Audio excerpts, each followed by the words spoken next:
పూర్వం బోనన్ మరియు కాంతగన్ అనే రాక్షసులను సంహరించడానికి వెళ్లిన తొండమాన్ చక్రవర్తి ఆ యుద్ధంలో ఓడిపోయారు. యుద్ధరంగం నుండి తిరిగి వస్తున్న ఆ చక్రవర్తి మల్లి చెట్ల పొదల్లో చిక్కుకున్నారు. అప్పుడు ఆ చెట్లను నరుకుతూ ఉండంగా అక్కడ ఉన్న శివలింగానికి తగిలి ఆ లింగం నుండి రక్తం కారడం మొదలవుతుంది. పరమేశ్వరుడి ఆజ్ఞ ప్రకారం నందీశ్వరుడు తొండమాన్ చక్రవర్తితో కలిసి యుద్ధం చేస్తారు. ఈ ఆలయంలోని శివలింగం సంవత్సరంలో ఒక్కరోజు మినహాయించి ప్రతిరోజు చందనంతో కప్పబడి ఉంటుంది. ఈ ఆలయంలోని పరమేశ్వరుణ్ణి సుందరర్వారు కీర్తించడం ద్వారా ఈ ఆలయం 276 పాదల్ బెట్రా స్థలాలలో ఒకటిగా నిలిచింది. హాయ్ హలో నమస్తే, వెల్కమ్ టు అవర్ ఛానల్ ఆలయ యాత్ర. ఈరోజు మనం మానవ మాతృలచే ముట్టుకొని ఒక శక్తివంతమైన శివలింగాన్ని అయితే దర్శించబోతున్నాము. అంతేకాదండి, ఈ ఆలయంలోని స్వామివారి చరిత్రను వింటేనే మనకి మోక్షం కలుగుతుందని పురాణాలలో కూడా పేర్కొనబడి ఉందన్నమాట. ఇంతకీ ఏంది ఈ ఆలయం అంటే శ్రీ మాసిలామణేశ్వర స్వామి వారి ఆలయం. ఈ ఆలయం తిరువల్లూరు జిల్లాలో ఉన్న తిరుములి వాయిల్ అనే ఒక గ్రామంలో అయితే ఉంటుంది. చెన్నై నుండి 24 కిలోమీటర్ల దూరంలో, తిరువల్లూరు నుండి 31 కిలోమీటర్ల దూరంలో ఈ ఆలయం ఉంటుంది. అలాగే చెన్నైలోని కోయంబేడు నుండి ఈ ఆలయానికి రెగ్యులర్ గా బస్సెస్ కూడా ఉంటాయన్నమాట. ఈ ఆలయం తాలూకా లొకేషన్ కూడా నేను మీకు డిస్క్రిప్షన్ లో ఇచ్చుంటాను, చెక్ చేయండి. వీడియోని లైక్ చేసి స్టార్ట్ చేయండి. మన ఛానల్ ఏమన్నా సబ్స్క్రైబ్ చేసుకోకుండా ఉంటే సబ్స్క్రైబ్ చేసుకోండి. రండి ఇప్పుడు మనం ఆలయం వద్దకైతే వెళ్దాం. ముందుగా ఈ ఆలయం యొక్క టైమింగ్స్ విషయానికి వస్తే, ఈ ఆలయం ప్రతిరోజు ఉదయం 6:30 నుండి మధ్యాహ్నం 12 వరకు, తిరిగి సాయంత్రం 4 గంటల నుండి రాత్రి 8 గంటల వరకు భక్తులకి అందుబాటులో ఉంటుంది. ఇప్పుడు రండి మనం ఈ ఆలయం లోపలికి వెళ్ళి ఈ ఆలయం యొక్క పూర్తి స్థల పురాణం అయితే తెలుసుకుందాం.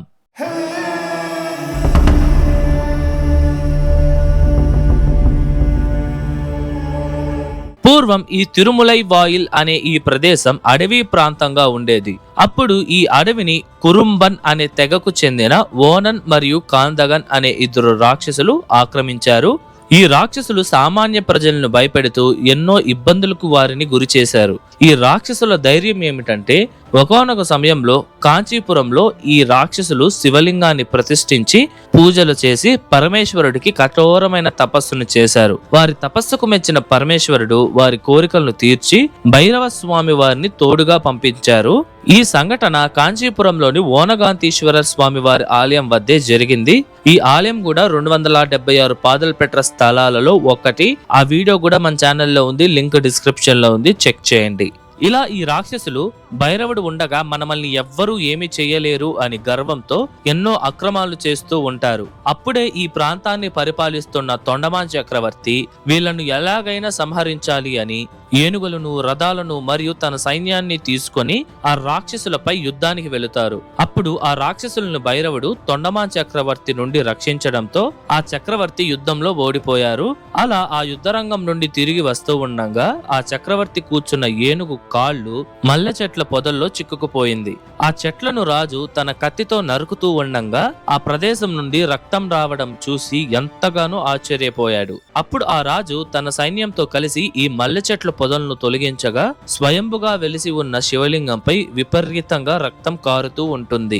అప్పుడు తొండమాన్ చక్రవర్తి తన కత్తి తగలడం వల్లే శివలింగంపై రక్తం కారుతోంది అని ఎంతగానో బాధపడి తన తలను తానే ఖండించడానికి ప్రయత్నిస్తూ ఉండంగా శివపార్వతులు అతని ముందు ప్రత్యక్షమవుతారు. అప్పుడు స్వామివారు, అమ్మవారు నువ్వు ఏమి బాధపడవద్దు అని చెప్పి ఆ 2 రాక్షసులను సంహరించడానికి నందీశ్వరుణ్ణి పంపిస్తాను అని మాట ఇచ్చి ఇక్కడి నుండి అదృశ్యమయ్యారు.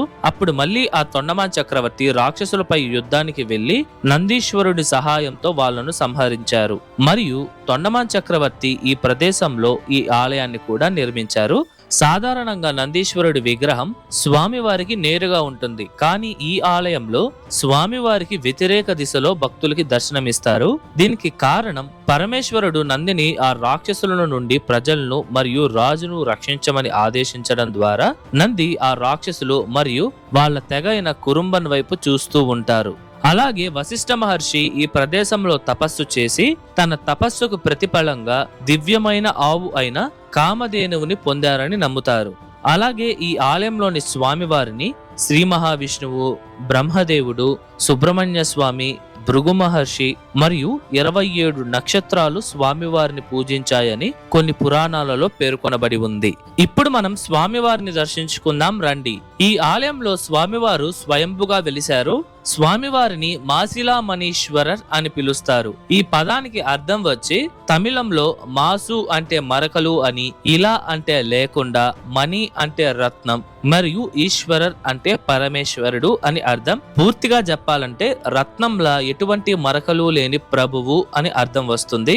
ఈ శివలింగాన్ని సంవత్సరానికి ఒక్కరోజు మినహాయించి ప్రతిరోజు చందనంతో కప్పేయబడి ఉంటుంది. ఆ ఒక్కరోజు ఎప్పుడంటే ప్రతి సంవత్సరం ఏప్రిల్ మే నెలల్లో కుంభరాశి రోజున మాత్రమే చందనం మొత్తాన్ని తీసి స్వామివారిని పూజించి మళ్ళీ తాజా చందనాన్ని పూస్తారు. ఇందుచేతే ఈ శివలింగానికి అభిషేకాలైతే జరగవు. అలాగే ఈ శివలింగం తీండ తిరుమేని అనగా మానవ మాత్రుడు ఎవ్వరూ ముట్టుకోకూడదు. ఈ ఆలయ పూజారులు కూడా స్వామివారిని తాకరన్నమాట. అలాగే ఈ ఆలయంలో స్వామివారిని నిర్మలమణీశ్వరర్ మరియు పశుపతీశ్వరర్ అని కూడా పిలుస్తారు. ఈ ఆలయంలో అమ్మవారికి ప్రత్యేకంగా మందిరం కూడా ఉంది. ఇక్కడ అమ్మవారిని కొడియిడై అమ్మన్ మరియు లలిత మత్స్యాంబాల్ అని కూడా పిలుస్తారు. ఇక్కడ అమ్మవారు నిలబడి ఉన్న భంగిమలో 4 చేతులతో బ్రహ్మాండంగా దర్శనమిస్తారు. ఇక్కడ నూతన దంపతులు, పెళ్లి కాని అమ్మాయిలు త్వరగా వివాహం అవ్వాలని, సంతోషకరమైన వివాహ జీవితం కోసం ఈ అమ్మవారిని పూజిస్తారు. ఈ ఆలయంలో అమ్మవారు త్రిశక్తులలో ఒక్కరు. ఈ త్రిశక్తులలో 3 అమ్మవార్లు వివిధ ఆలయాలలో భక్తులకి దర్శనమిస్తారు. అందులో మొదట తిరువల్లూరు జిల్లాలోని మేలూరులో ఉన్న తిరువుడై అమ్మన్ ఆలయం. ఇక్కడ అమ్మవారు ఈచాశక్తిగా దర్శనం ఇవ్వగా, రెండవది చెన్నైలోని తిరువట్రయూరులోని శ్రీ వడివుడై అమ్మన్. ఇక్కడ అమ్మవారు జ్ఞానాశక్తిగా దర్శనమిస్తారు. ఆఖరిగా ఈ యొక్క తిరుమలై ఓయిల్లోని కొడియిదై నాయగి అమ్మవారు క్రియాశక్తిగా భక్తులకి దర్శనమిస్తారు. ఈ 3 అమ్మవార్లను శుక్రవారం వచ్చే పౌర్ణమి రోజున నేను చెప్పిన ప్రక్రియ ప్రకారం ఒక అమ్మవారిని ఉదయం, మరొక అమ్మవారిని మధ్యాహ్నం, ఆఖరిగా ఈ ఆలయంలోని అమ్మవారిని సాయంత్రం పూజించడం వలన మనం కోరుకునే కోరికలు నెరవేరుతాయి మరియు అపారమైన జ్ఞానం కూడా కలుగుతుంది. ఈ 3 ఆలయాల తాలూకా లొకేషన్ కూడా నేను మీకు డిస్క్రిప్షన్ లో ఇచ్చాను, చెక్ చేయండి. అలాగే సుబ్రహ్మణ్య స్వామి వారు అయితే ఇక్కడ చాలా ప్రత్యేకమండి. ఈ మందిరం చూస్తున్నారు కదా, ఇది సుబ్రహ్మణ్య స్వామి వారిది. ఎంత పెద్దదిగా ఉందో చూడండి. 15వ శతాబ్దం నాటి అరుణగిరి నాథర్ వారు స్వామి వారిపై ఎన్నో పద్యాలనైతే పాడారనమాట. ఇక్కడ స్వామివారు కూడా నిలబడుకుని ఉన్న భంగిమలో భక్తులకి దర్శనమిస్తారు. ఈ ఆలయంలోని మాసిలామణీశ్వరర్ స్వామి వారిని 63 మంది శైవ నాయనార్లలో మొదటి వారైన సుందరర్ 10 శ్లోకాలలో కీర్తించి తన తెవ్వారంలో లిఖించారు. ఇందుచేతే ఈ ఆలయం శైవ నాయనార్లచే ప్రతిపాదించిన 276 పాదల్పెట్ర స్థలాలలో ఈ ఆలయం కూడా ఒకటిగా నిలిచింది.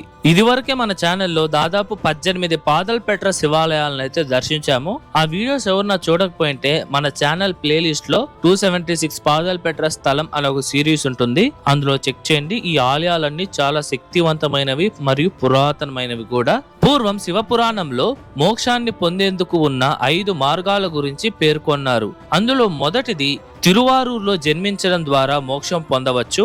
రెండవది కాంచీపురంలో నివసించడం ద్వారా కూడా మనం మోక్షాన్ని పొందవచ్చండి. మూడవది తిరువన్నామలైలో స్వామివారిని దర్శించడం ద్వారా, నాలుగవది చిదంబరంలో స్వామివారిని పూజించడం ద్వారా, అండ్ ఆఖరిగా కాశీలో మరణించడం ద్వారా కూడా మనం మోక్షాన్ని పొందవచ్చు. ఈ పైన చెప్పిన దాని తరహాలోనే ఈ మాసిలామణేశ్వర స్వామి వారి ఆలయం యొక్క ప్రాముఖ్యత గురించి మరియు స్వామివారి చరిత్రను విన్నా కూడా మోక్షాన్ని పొందవచ్చని ఈ ఆలయ స్థల పురాణం చెబుతోంది.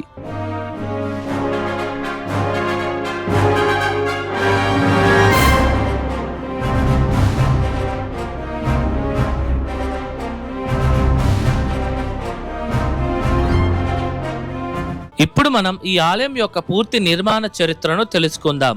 ఈ ఆలయాన్ని 8 నుండి 9వ శతాబ్దం కాలంలో చోళరాజులు నిర్మించారు. ఈ ఆలయాన్ని చోళరాజుల తర్వాత విజయనగర రాజులు ఎంతగానో అభివృద్ధి చేశారు. మనకి ఈ ఆలయం మొదట్లోనే 5 అంతస్తుల గంభీరమైన రాజగోపురం దర్శనమిస్తుంది. వీటిపైన ఈ ఆలయానికి సంబంధించిన బ్రహ్మాండమైన చరిత్రను అద్భుతమైన శిల్పాల రూపంలో చిత్రీకరించారు. ఈ గోపురం ఎదురుగానే 16 స్తంభాల మండపం కూడా ఉంది. ఈ రాజగోపురం నుండి లోపలికి రాగానే తూర్పు వైపున ధ్వజస్తంభం, బలిపీఠం మరియు స్వామివారికి వ్యతిరేక దిశలో ఉన్న ఒక చిన్న మండపంలోని నందీశ్వరుడు భక్తులకి దర్శనమిస్తారు. ఈ ఆలయంలో స్వామివారి విమానాన్ని చోళరాజులు ఎక్కువగా ఉపయోగించే శైలైన గజభృష్ట శైలిలో నిర్మించారు. గజభృష్ట అనేది ఏనుగు యొక్క వెనక భాగం వలె ఉంటుందన్నమాట. వీటిపైన కూడా అద్భుతమైన శిల్పకళా నైపుణ్యతనైతే మనం చూడవచ్చు. ఈ ఆలయం దాదాపు 1 ఎకరా విస్తీర్ణతలో చాలా అద్భుతమైన వాతావరణం మధ్య బ్రహ్మాండంగా ఉంటుందన్నమాట. ఈ ఆలయంలో అనేక శాసనాలు ఉన్నాయి.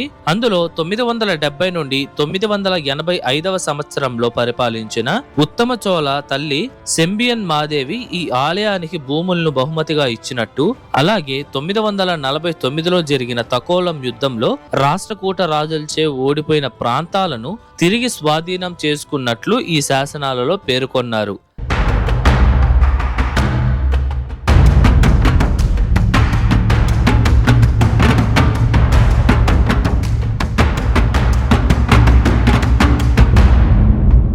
ఇదండి ఇవాల్టి వీడియో ఎలా ఉంది, నచ్చిందా? ఐ హోప్ ఈ ఆలయం తాలూకా పూర్తి చరిత్ర మీకు అర్థమయ్యేలా చెప్పాను అనుకుంటున్నాను. మీకు ఎటువంటి డౌట్స్ ఉన్నా సరే మర్చిపోకుండా కమెంట్స్లో తెలియజేయండి, నేను మీకు పక్కా రిప్లై ఇస్తాను. అలాగే ఈ వీడియోకు ముందు మన ఛానల్లో 276 పాదలపెట్ర స్థలాలలో రెండైన శ్రీ తిరువాలీశ్వర స్వామి వారి ఆలయము, తిరుమార్గలీశ్వర స్వామి వారి ఆలయం వీడియోస్ కూడా ఉన్నాయి. అంతేకాకుండా పులి రూపంలో స్వామివారిని పూజించిన వ్యాఘ్రపూరీశ్వర స్వామి వారి ఆలయాన్ని కూడా మనం దర్శించాము.